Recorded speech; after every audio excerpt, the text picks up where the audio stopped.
Bonsoir à toutes les personnes qui accordent leur attention à ce direct. Bonsoir Président. Une première question de Magali. J'ai été étonné que Macron parle de patriotisme sur l'IA, alors que sur l'agriculture, l'industrie, il n'en a strictement rien à faire, ou alors il parle de souveraineté européenne. D'après vous, que cache ce patriotisme à géométrie variable ? Oui, on peut être étonné comme vous. Moi, j'ai pris le parti, si vous voulez, de ne plus écouter Macron. Parce que je sais que c'est une bouche fétide dont il ne sort que des mensonges et des manipulations. Il n'y a jamais une once d'honnêteté intellectuelle, de scrupules, de vérité, de conscience professionnelle qui sort de ce personnage. Tout n'est que théâtre, tout n'est que jeu de rôle, tout n'est que manipulation, etc. Donc pourquoi est-ce qu'il parle de patriotisme ? Parce qu'il est là, il est comme un certain nombre d'officines politiques en France. Il reçoit les sondages hebdomadaires effectués par des quantités d'instituts et tout le monde doit lui dire dans son entourage qu'il faut absolument parler de patriotisme. Voilà. Parce que malheureusement, les Français ne voient pas toujours plus loin que le bout de leur nez et il suffit qu'un responsable politique dise « voilà, je suis pour la patrie », etc., pour que tout le monde dise « ah, bravo, c'est lui qu'il nous faut », sans jamais s'inquiéter de savoir est-ce que cette personne, au-delà de ce service des lèvres, comme disent les Britanniques, la formule anglaise, c'est lip service, c'est-à-dire c'est simplement pour la forme, ça n'a aucun fond. Et donc M. Macron se met à parler de patriotisme. Alors il nous l'a fait un nombre de fois quand même considérable. Il a parlé de patriotisme européen, rappelez-vous. Il parle régulièrement de souveraineté européenne. Et là, il se met à parler de patriotisme, d'intelligence artificielle, parce qu'il faut que la France, etc., etc. C'est pas à moi, ni à la plupart des gens qui me regardent, que M. Macron va nous donner des leçons de patriotisme. Le patriotisme, ça ne se proclame pas. Ça se constate au jour le jour, et ça se constate dans les faits. Rappelez-vous toujours cette parole du sage chinois Kong Tse, Maître Kong, qui vivait en moins 500 avant Jésus-Christ et qui avait eu cette formule extraordinaire. Écoutez les paroles, mais observez les actes. Voilà. Or, M. Macron, depuis 8 ans bientôt qu'il est à l'Élysée, a détruit tout ce qu'il pouvait détruire en France de nos intérêts nationaux, alors qu'ils ne viennent pas nous donner des leçons de patriotisme. S'agissant de l'intelligence artificielle, il a été entouré, on voit bien qu'il est aux abois, il suffit de regarder son regard, il n'y a pas besoin d'être très très fin psychologue pour voir que Macron est actuellement aux abois. Il est, je pense, il est en difficulté, même psychique, je pense. Il faut dire qu'il a quand même sur le dos pas mal de choses, et notamment cette affaire dont personne n'a le droit de parler dans les médias français, sauf pour tenir un propos convenu à l'avance, qui est l'affaire Candace Owen, donc qui est aux États-Unis. Et donc il faut savoir que dans le monde entier, c'est affreux, mais c'est comme ça. Dans le monde entier, il y a quand même des opinions publiques qui s'intéressent exactement à ce couple étrange qui est à la tête de la France. Alors ça doit le ronger. Et ce qui le ronge également, c'est la position de Donald Trump et d'Elon Musk vis-à-vis de lui. Ça ne doit pas le satisfaire. Ce qui doit le ronger aussi, c'est de voir l'état de l'opinion publique en France. D'après des sondages qui valent ce qu'ils valent, il aurait encore 15% de personnes qui lui seraient favorables. Personnellement, je crois qu'il y en a moins. Mais enfin, ça fait quand même 85% de gens qui ne peuvent plus l'encadrer, en fait. Donc c'est quand même assez difficile d'être dans cette position là psychologiquement. Alors il s'est entiché d'un nouveau truc, c'était prévu de longue date, c'est le sommet pour l'intelligence artificielle. Alors il a chargé des ministres, son entourage. Il doit être, je crois d'ailleurs, d'après la rumeur, il est odieux, donc il a dû charger son entourage de déferler sur Internet en disant « oui, Macron, quel génie, on nous refait le coup ». Alors c'est pas le Mozart de la finance, c'est le Einstein de l'intelligence artificielle bientôt. Donc on a vu déferler des gens qui disent « quel visionnaire extraordinaire, vous vous rendez compte ?» Voilà. En fait, de visionnaire extraordinaire, non, pas du tout. Ça fait 10 ans qu'on parle d'intelligence artificielle. Donc, s'en occuper 8 ans après son arrivée à l'Élysée, c'est minable, en fait. C'est absolument miteux.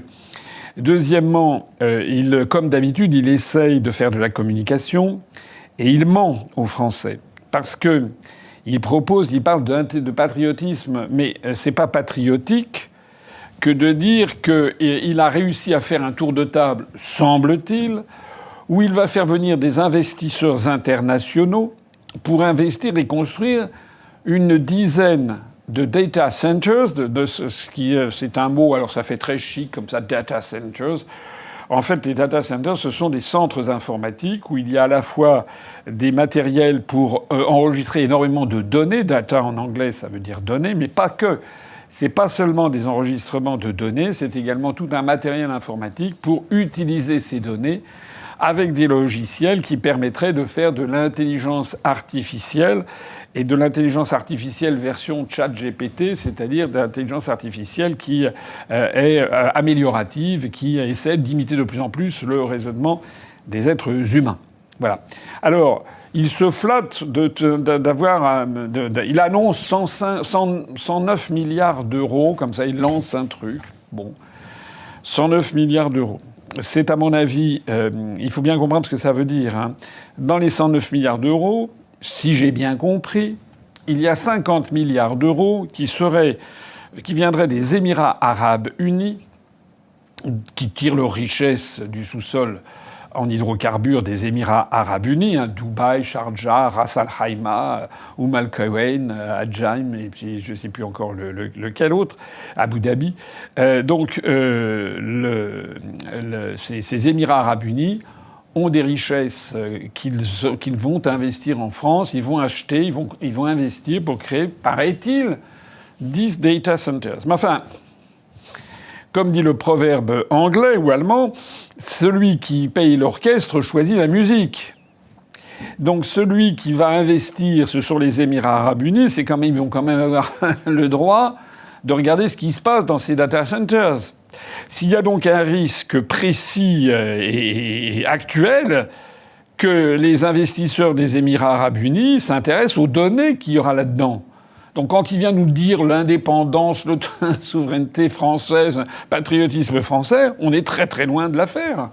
C'est quand même extraordinaire. C'est comme si vous aviez chez vous, je sais pas moi, vous avez une maison de campagne et puis vous avez quelqu'un de très riche à côté qui vous dit « Vous inquiétez pas, je vais construire des cours de tennis, une piscine hollywoodienne dans votre maison de campagne, etc. etc. » Bon, ben très bien, mais s'il fait cet investissement-là, il est évident qu'il va ensuite demander à venir dans la piscine et sur les cours de tennis et qu'il va vous envahir tout l'été et que progressivement vous allez être chassé de chez vous, quoi. Enfin, vous n'allez pas pouvoir le mettre à la porte. Bon.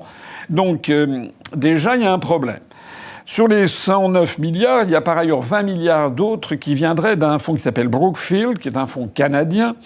Mais si vous allez vous renseigner sur ce fonds, qui gérerait quelque chose comme 550 milliards de dollars, ça veut donc dire que les 20 milliards d'euros qu'il investirait éventuellement en France représenteraient à peu près quelque chose comme 4 à 5% de son portefeuille.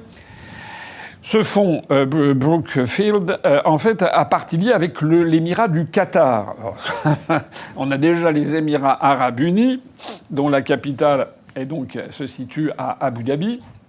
La capitale politique, la capitale économique, c'est plutôt à Dubaï. Et puis, il y a l'émirat de Doha, de Qatar, dont la capitale est Doha. Regardez une carte, c'est pas le même pays. Hein. Tout ça, il manque plus que Bahreïn, et puis l'Arabie Saoudite, et puis le compte serait bon pour qu'en fait, eh bien, tous nos data centers vont être en fait possédés par des monarchies pétrolières, en fait. Alors pas tout à fait, parce qu'il reste donc 50 plus 20, ça fait 70. Pour atteindre 109, il reste 39. Alors là, les 39 milliards, on ne sait pas très bien de quoi ils retournent, ça n'a pas été précisé, je n'ai pas vu ça dans la presse. Bon. Alors, ce qu'il faut savoir aussi, c'est qu'il s'agit de promesses. Hein, ce sont lorsque M. Jean-Noël Barrot a signé avec le ministre émirati un accord sur ces 50 milliards, donc on a fait venir la presse, etc. Mais moi, je connais ça par cœur. Et voilà, l'avantage que j'ai peut-être sur beaucoup de mes contemporains, c'est que j'ai vu ça. J'ai été aux affaires, j'ai connu comment ça marche. Eh bien ça, c'est pour épater la galerie. Donc pour faire de la com, on va signer un document. Moi, j'aimerais bien regarder ce qu'il y a exactement dans ce document. Et ce document, on appelle ça en général un mou. C'est pas que ça veut dire... Ça porte assez bien son nom. C'est-à-dire que c'est pas très solide du point de vue juridique. Un MOU, c'est un acronyme pour l'anglicisme Memorandum of Understanding. Ça veut dire une espèce de protocole d'accord. On traduirait en français un protocole d'accord pour faire ces investissements. Mais, en règle générale, dans ces Memorandum of Understanding, il n'y a pas beaucoup de dates très précises. Il y a des horizons souvent, ou quand il y a des horizons, ils sont assez lointains. Et puis, il y a toujours un flou artistique sur les engagements juridiques des uns et des autres. Et en règle générale, la partie qui apporte l'argent peut assez facilement se dédire et se soustraire du MOU. Voilà. Et puis, celui qui va recevoir l'argent, il n'a que ses yeux pour pleurer. Bon, ça n'est pas un accord en bonne et due forme. Je ne sais pas ce qu'il en est, mais je crois comprendre que c'est de ça qu'il s'agit, puisque Macron a annoncé qu'il y aurait 10 data centers en France, en annonçant qu'il y en aurait un en région Bourgogne-Franche-Comté, qu'il y en aurait deux ou trois, je crois, en région Île-de-France, qu'il y en aurait un ou deux en Normandie, mais qu'il n'y en aurait pas en Bretagne. Alors j'ai vu dans Ouest-France, ils disent oui, on ne va pas avoir de data center en Bretagne. Mais Macron a refusé, au nom du secret des affaires, de préciser davantage où tout ceci devrait se situer. Ce qui est quand même ça mériterait quand même d'être précisé, puisque ces data centers, c'est pas un truc qui tient dans un immeuble de 3 étages. Hein. C'est gigantesque. Et ça peut avoir des emprises au sol qui se comptent en hectares, parfois même en dizaines d'hectares. On évoque même des data centers d'une centaine d'hectares. Donc c'est quand même pas rien. C'est vraiment un centre informatique considérable. D'ailleurs, comme ça consomme énormément d'énergie, d'électricité, puisqu'il faut entretenir à la fois toutes ces procédures informatiques, ces matériels informatiques, ces mémoires informatiques, etc., la gestion de tout ça, ça consomme beaucoup d'électricité. Et comme pour être rentable au niveau international, il faut avoir une énergie bon marché. Donc si j'ai bien compris, l'idée, c'est d'avoir ça auprès de centrales nucléaires. Donc peut-être qu'il est prévu de construire un data center près de la centrale nucléaire, mettons, de Flamanville, dans la Manche. Ça paraîtrait assez logique. Mais il faut bien comprendre que sur cette affaire, la France est quand même dans une situation difficile, puisque à cause du prix du marché de l'énergie européen, à cause des sanctions contre la Russie, à cause de la destruction de Nord Stream par les États-Unis, etc., le prix de l'énergie en Europe en général et en France en particulier est très élevé, rendant donc les data centers non rentables, sauf si on les colle justement à une centrale nucléaire, par exemple. Là-dedans, on est dans le flou le plus artistique, et j'ai cru comprendre que, en fait, c'était à horizon de 2030. Donc 2030, c'est pas très lointain, mais c'est pas demain. 2030, c'est quand même dans 5 ans. Bon, voilà. Donc ces data centers dans 5 ans, qu'est-ce qu'il en sera exactement ? On n'en sait rien en fait. Hein. Voilà. Donc tout ça pour dire que cette gigantesque opération qui se voulait être une opération pour remettre Macron sur le devant de la scène, apparaître comme un visionnaire, en fait, ça ne donne pas grand-chose, puisque concrètement, d'abord, il n'y a rien de très concret qui soit fixé. Et deuxièmement, même si ça se concrétise, ça revient en fait non pas à du patriotisme français, c'est pas notre argent que l'on investit là-dedans, c'est l'argent, il y a au moins peut-être 70% qui viennent du Moyen-Orient et des monarchies pétrolières, et qui auront évidemment leur mot à dire, et on peut craindre quand même, parce qu'ils font pas ça pour les beaux yeux de Macron. Hein. Ici, ils font ça, c'est qu'ils y ont un intérêt. Et s'ils ont un intérêt, ça peut être un intérêt financier, il faudrait que ce soit rentable, mais il peut y avoir aussi un intérêt en matière de renseignement.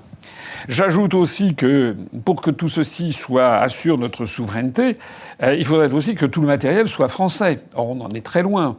Parce que la plupart des machines, semble-t-il, qui sont évoquées pour construire ces data centers viendraient soit des États-Unis d'Amérique, soit de Chine ou de Taïwan. Vous savez que Taïwan est le premier producteur mondial de micropuces. Donc tout ceci pour dire que tout ça, c'est très ronflant, c'est vraiment fait pour épater la galerie, mais quand on entre dans le détail, c'est pas terrible. Alors, ce sommet pour l'intelligence artificielle se voulait être une opération de communication, puisqu'il n'y a que ça avec Macron, et donc voulait le faire passer pour un visionnaire.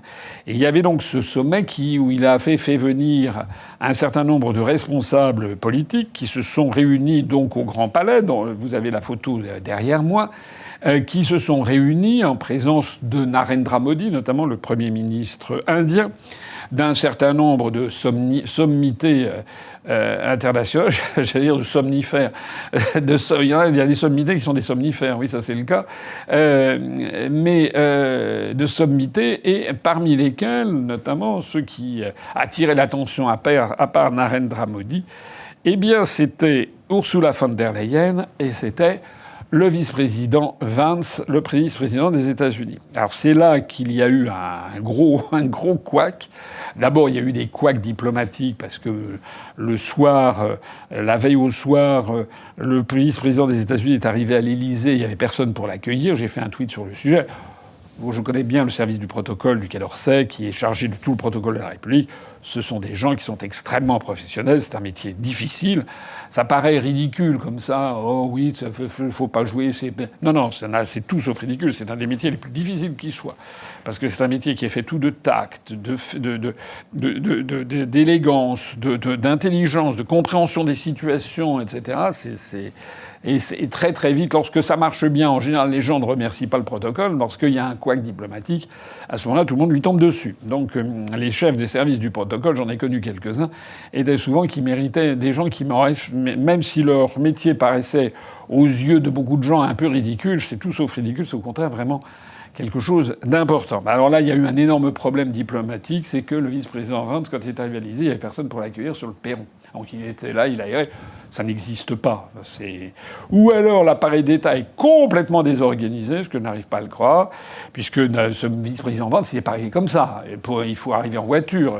La porte de l'Élysée qui donne sur la rue du Faubourg Saint-Honoré, vous n'y entrez pas comme ça. Il y a des chevaux de frise qu'il faut lever. Ensuite, la porte doit s'ouvrir. Puis ensuite, la voiture doit entrer. Et puis, il est entouré par des agents, par des forces de l'ordre, enfin des vigiles, des gardes du corps qui sont américains. Donc tout ça étant avec des walkie-talkies, enfin plus exactement des oreillettes, enfin tout, il n'est pas arrivé comme ça. Bon, ça veut donc dire que le service du protocole savait très exactement, d'ailleurs c'est ce qui se passe, c'est normal d'ailleurs, surtout.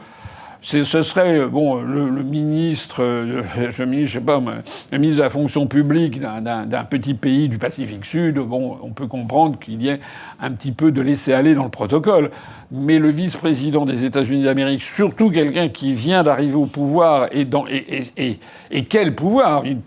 La planète entière ne parle que de Trump, Musk et de Vance. C'est inimaginable qu'on l'ait traité de cette façon. Ça veut donc dire qu'il y a une volonté de Macron de l'humilier. Un truc à la Macron, c'est-à-dire Macron n'est pas quelqu'un qui a compris ce que c'était qu'être un chef de l'État. C'est pas la première fois que je le dis. On le constate tous les jours. Il est là pour systématiquement saloper la fonction, salir la fonction, humilier la France, humilier les Français. C'est un véritable cas psychiatrique. On l'a vu d'ailleurs. J'en ai pas parlé tellement ça fait honte. Il a trouvé malin de publier une vidéo où il apparaît un travesti, en transgenre, etc. C'était pour montrer les miracles de l'intelligence artificielle. Vous avez vu il s'est fait interroger à l'occasion de la venue en France du Premier ministre indien Narendra Modi. Il s'est fait interroger par une journaliste indienne qui lui a dit « Mais Monsieur le Président de la République, c'est pas drôle du tout ce que vous avez fait. » Voilà. Il l'a pris en pleine poire, parce que dans le monde entier, les gens se disent les Français sont dirigés par un dingo, ce qui est le cas. Alors, le problème, c'est que l'humiliation qu'il a fait subir à Vance avant-hier soir, ça s'est doublé hier soir. Il a eu tout de suite la monnaie de sa pièce, parce que Vance a fait un discours qui a été un discours stupéfiant, puisqu'en pratique, il a dénoncé la réglementation européenne, le DSA, qui, avec cette volonté de censure, et en présence de Mme von der Leyen qui faisait une tête de 10 km de long, il devait bien y avoir quelque part l'inénarrable escroc Thierry Breton qui devait rôder dans les parages. Et donc Vance, en tant que vice-président des États-Unis d'Amérique, a dit que les États-Unis d'Amérique ne signeraient pas cet accord de Paris parce qu'ils estiment que cet accord qui veut avoir une intelligence artificielle inclusive et je sais pas quoi, enfin c'est-à-dire le truc, l'idéologie woke que l'on connaît et qui vise en fait à censurer Internet. Et il a eu cette parole extraordinaire, enfin pas extraordinaire, mais il a mis les pieds dans le plat. Il a dit que c'est une chose, a-t-il dit, d'empêcher des prédateurs sur Internet de s'en prendre à des enfants. donc les réseaux pédophiles. Il a raison, tout le monde ne peut qu'être d'accord, sauf Epstein et ceux qui le protègent, ça fait quand même du monde. Mais il a dit c'est une chose que de faire ça, c'en est une autre que d'empêcher des adultes d'avoir accès, grâce aux réseaux sociaux, à des informations qui contredisent ce que dit leur gouvernement. Et c'est bien de ça qu'il s'agit. Parce que sous couvert de défense comment dirais-je, lutte contre la pédocriminalité, défense de la démocratie, vous avez donc une série de larbins de l'oligarchie, à commencer par Nathalie Loiseau, vous savez, qui s'est fait une spécialité. Elle veut s'attaquer à Elon Musk pour empêcher... Vous avez vu cette campagne, il y a une quinzaine de jours, qui a d'ailleurs fait flop. Ça nous a permis de voir partir du réseau X Madame Sandrine Rousseau, Monsieur Roland Lescure, enfin toutes ces gloires nationales qui pensaient qu'à partir du moment où elle quittait X, toute l'entreprise d'Elon Musk au niveau planétaire allait s'effondrer. Tout le monde s'en fout, en fait. Voilà. On est bien débarrassé, en fait, de ces gens. Alors, Madame Nathalie Loiseau, qui voulait s'en prendre à Elon Musk, c'est un petit peu comme comme une puce, voilà, ou un acarien dans des draps sales, voulant s'en prendre, je sais pas quoi, moi, à un éléphant, quoi. Enfin, c'est Nathalie Loiseau qui s'en prend à Elon Musk, c'est absolument grotesque. Elon Musk, il n'était pas venu. Et puis Elon Musk, il a plané sur tous les esprits dans cette affaire. Et puis donc Vance a refusé de signer. Il a dit son fait aux Européens. Il a dit qu'il signerait pas. Et puis le pas a été emboîté par le Royaume-Uni. On prête à d'autres pays, comme par exemple l'Argentine de Milei, l'Argentine qui d'ailleurs a fait savoir qu'elle allait quitter l'OMS. On prête à d'autres pays du monde le fait de ne pas ratifier, ne pas avaliser cette histoire d'intelligence artificielle conçue à la sauce européenne, qui consiste en fait à vouloir censurer les opinions et les opinions divergentes. Voilà ce que l'on pouvait dire sur cette affaire d'intelligence artificielle et sur ce que l'on pouvait dire des relations qui, à l'évidence, se tendent tous les jours d'un peu plus entre les pays de l'Union européenne, du moins les dirigeants des pays de l'Union européenne, et puis les États-Unis d'Amérique, parce qu'en fait, c'est une lutte des peuples contre leurs propres élites. C'est une lutte, en fait, contre l'État profond américain qui a mis ses tentacules un petit peu partout dans le monde.